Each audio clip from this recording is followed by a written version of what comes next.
our keynote speaker for today, Mr. Paolo Mercado.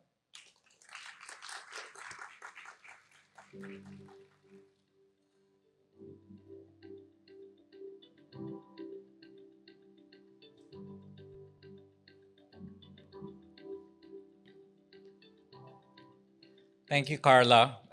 To the De La Salle College of St. Benilde officers, Chancellor Ben Ong, Vice Chancellor Angelo Lacson, Dean Harvey Vasquez, and Chairperson Romeo Katap, thank you for welcoming us here to this wonderful campus. DAC coach, of course, Edie Rea from the Design Center of the Philippines, DAC co-chair Mylene Abiva, the wonderful Professor Felipe De Leon, and of course, Secretary and Testa Director General Kiko Benitez. So thank you. So I'm here to share with you the work that we've been doing for now close to a year on the first national design policy. There we go. Yay. So, good morning, everyone. I'm going to try to make this as interactive as possible. Okay. So, first of all, let me start with this one. And most of you here are industrial design students. But when you say design, what is design? I'm not going to call on you or raise your hand, but oftentimes, just to be very quick about it, oftentimes we think of design objects, and I've seen your displays outside, and a lot of your attention is on that: ergonomics, functionality, aesthetics, etc., how we interact with design objects. But there's also the placemaking part of design, architecture, landscape design, environmental design. So that's really important.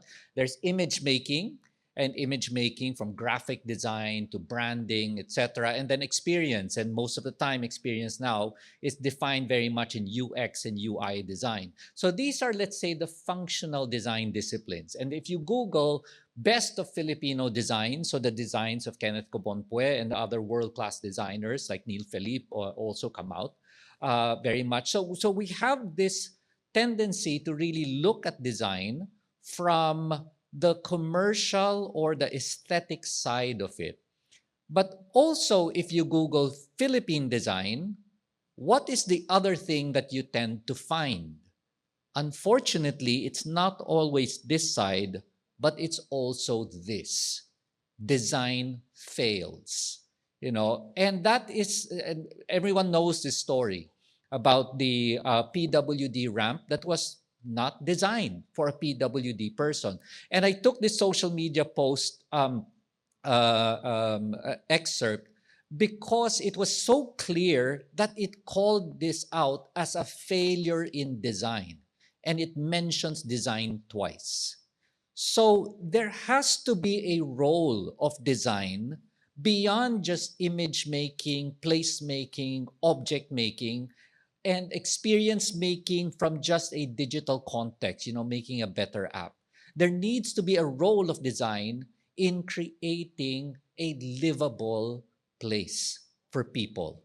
So this was the ambition that we set forth when we did the work on the national design policy, that we wanted to unleash the transformative power of design in the Philippines that cultivates a future where Filipino innovations flourish, global impact is realized, social transformation is enabled, and future generations are empowered to create a brighter tomorrow.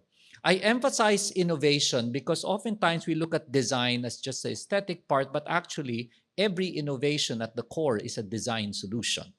So we also articulated four key things, let's say visions for the future, that while this is a 5-year action plan, we want to set the foundations for something that we want to see in the next 10 years.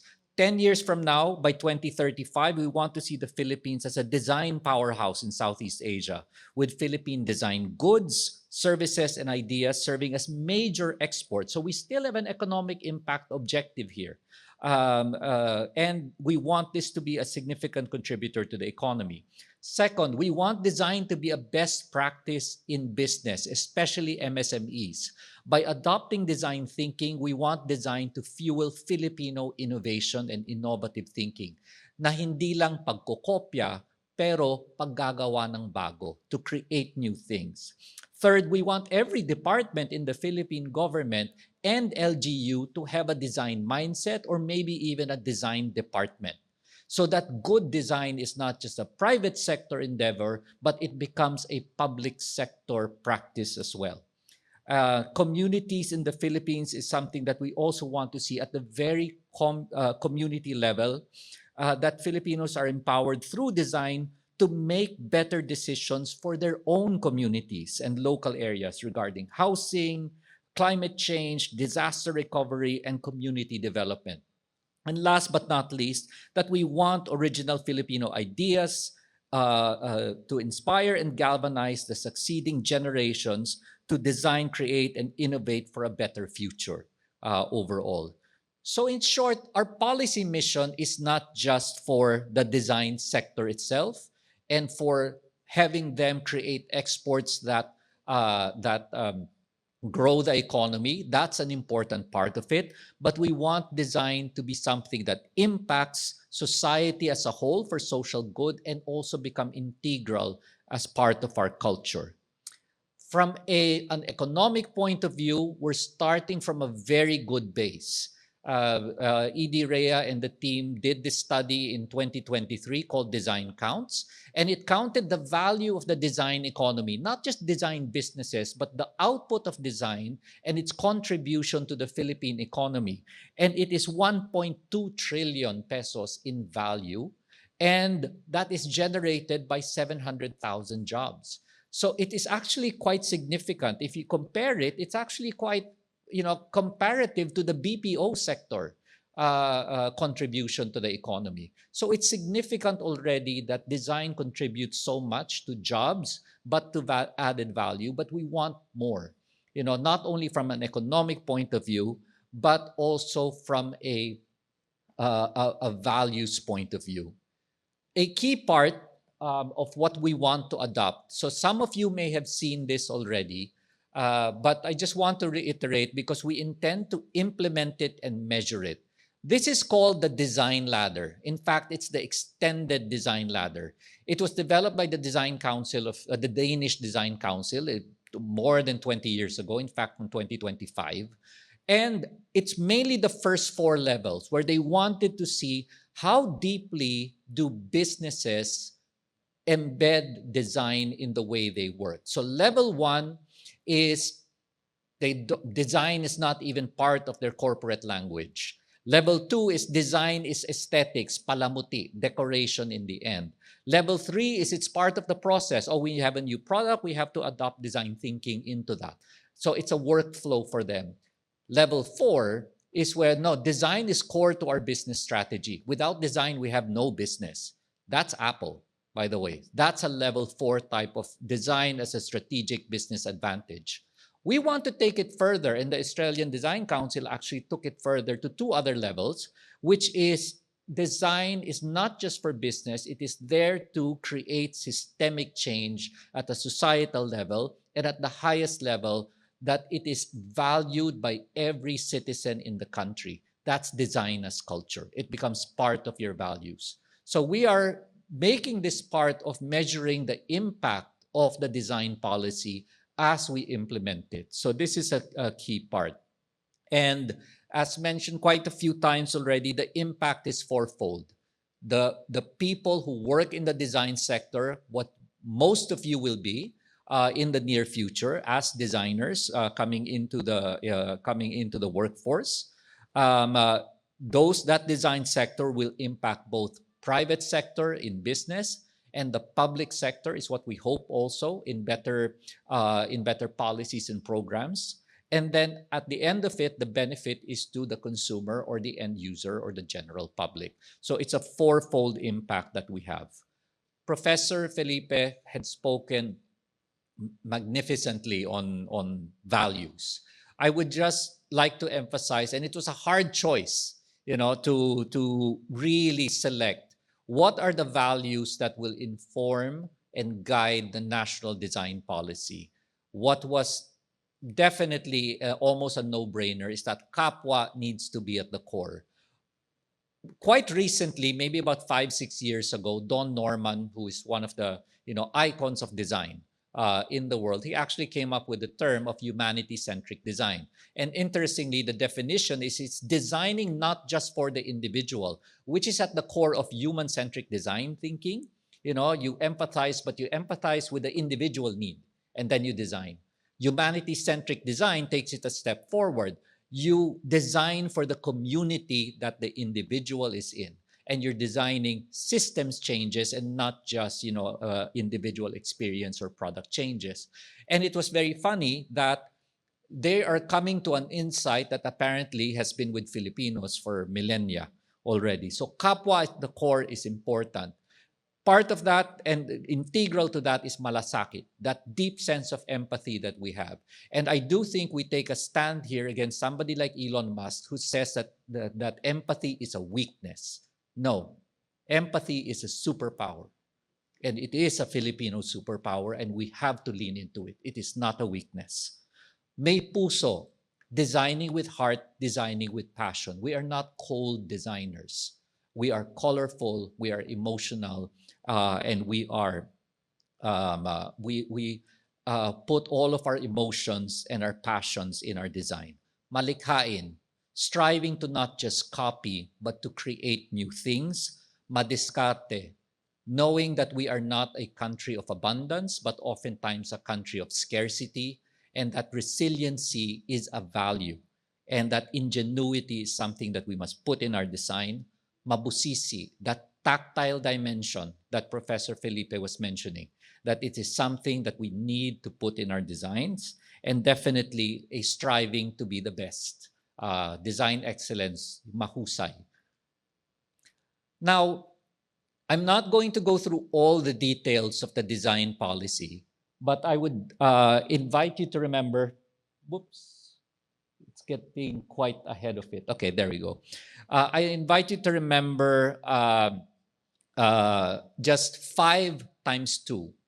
The design policy, the action plans are 5 themes that you have here. The create recognition, elevate global competitiveness, embed design in business, infuse design thinking in policy making, and develop design as a national skill set and mindset. And for every theme, there are 2 key actions. And this is what will drive the programs and plans and that will be happening in the next 5 years, moving towards the bigger vision of becoming a country that embraces design, not just in business for growth, but also in public policies for systemic change and ultimately in adopting a design culture. So let me go through the themes at the high level. Number 1, create recognition and pride. That's the important term. Recognition that, uy, Filipino yan. Uy, proud ako dyan. That's a Filipino design, and I am proud of that. Key activities that will be happening here, and as already mentioned by Edie Rea, we are bidding for the World Design Congress in 2027, but also as part of those activities is launching the Year of Filipino Design starting this year, flowing into next year. The other part of it is that where can you find the best of Filipino design today? What place can you go to that showcases the very best of Filipino design? Anyone? Where? Manila Fame, a temporary event. That's the point. You can only see it in temporary events, whether in Manila Fame, Artefino, etc. So our goal here is we need for design to have a permanent home, where if you want to see the very best of Philippine design, objects, image making, etc., there's a place for that, and there's a place that nurtures that. So this is something that we have been proposing for the last few years now, and we're hoping that that we are able to create this. But wait for it. It's one of the more bold propositions. The second one is global competitiveness, of course. This is the design practitioners themselves. So here, there's a basic part of it is where are they now? Where do they want to go? How to get there? That sort of road mapping and business planning for fashion design, for furniture design, for even graphic design, where actually there are a lot of freelancers in the Philippines servicing global markets, but it's not an organized group. doing that. So how can we scale design capabilities? There are a lot of freelance architects as well, whose designs become, they're not recognized that they were the architect because they are working for international architectural firms to do that. But anyway, so that's the other thing. We need to know and accelerate the design sectors and prioritize how we do that. Number 4 is we need to be famous for something. But when you say Filipino design, what does that mean? And this strategic action 4 is putting a stake on the ground that what we want to be known for is to be the global center of expertise for tropical design beyond lifestyle. So lifestyle, yes, that you want the best in tropical wear or tropical furniture, the Philippines is the only place to go. We want that, of course, but we want to go beyond it also. We want to be experts in tropical resiliency, sustainability, regeneration, etc. And part of that is the establishment of a global center of expertise for tropical design, which we ambition to do in partnership with DOST. Priority area 3 is to embed design for business transformation and acceleration. This is the one where it's not just about doing packaging. While packaging design is very important, that's a first step because it is displaying the goodness inside in a way that is attractive outside, but going beyond that as well in terms of embedding design thinking and a mindset of innovation in business. And strategic action 5 is actually providing at a more local level these service hubs where small businesses in the provinces are able to access the best of design thinking and design services as well, that it's not just all NCR based. Priority area 4, perhaps getting to the bolder aspects of the policy, is infusing design thinking to modernize policy making. And we ambition to do this at a national level and at an LGU level. We know that this is quite a heavy task, but the idea is to do it first with a pilot lab on the national level, on really prototyping with a policy lab using design thinking to develop more citizen-centered public services and policies, that we will select use cases, examples, implement, and really lead by example rather than by top-down implementation. But also embedding that not just in national level, but also in LGUs, where allowing LGUs to really understand and see how do you solve problems from a design thinking point of view, and how do you design the solution, implement, monitor, and improve. So everything that we know, that you guys know and study here, how can we implement that in the public sector as well? Last but not least, and this is the longest term impact of all, is that it has to become a national skill set, mindset, and I wanted to add a word, pero mahaba na, heart set as well. That design is in the heart of every Filipino. So key strategic actions here is who's going to deliver all of those design thinking programs? Who are the trainers for this? So actually strategic action number 9 is that we have to train the trainers, that we have to develop a group of people who will go to not only the small MSMEs in NCR and LGUs, but also those in the provinces who will teach, who will localize design thinking, who will perhaps bridge the things that Professor Felipe talked about in terms of design being integral to Filipino culture, and then sharing that with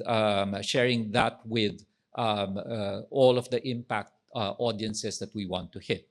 So that's strategic action 9. And strategic action 10 is actually, you guys are very lucky that you're getting design and design education at a college level, but design should actually be happening at a K-12 level. And that's the most ambitious of all, because it is something that needs a lot of input and a lot of push, because still many parents today think of design, drawing lang yan, art lang yan, walang pera sa drawing, walang pera sa art. I'm sure many of you resonate with that when you told your parents that you were going to go into design. So the key is that no, we have to change that value mindset that design is core, that design is valuable, and that design creates impact. So that's it in a nutshell, actually, that 5x2 framework, 5 themes, 2 actions per theme. That's the national design policy, but the key is how do we implement and create impact? So the key is this really, the core message, and I come back to it. While the policy will help promote and grow the world-class design talent, products, services that comes out of the Philippines, we ambition to go beyond it. We must champion good design for the greater good of all Filipinos. Because really, design fails cannot become a cultural norm for us. You know, that standards in building things, and this is not only public sector, private sector is guilty as well. The upper images, that's public sector. The design of pedestrian pathways, the fact that EDSA prioritizes vehicles and not people. And you can see that in that image very clearly. But Torre de Manila, that's private sector. It was allowed by the LGU, but it was private sector who didn't care and built it for their own needs, you know. And the rape of Boracay, that's private sector, you know. That's greed, getting in the way. Yan ang walang malasakit, you know, where you kill the goose that lays the golden egg by destroying the environment. So those are the things that we need to fight against. Good design must fight against this and not just be something for aesthetic purposes. Good design must become, a design policy must make good design a right for all and not just a luxury for some. So that's my quick overview of the national design policy, and thank you very much.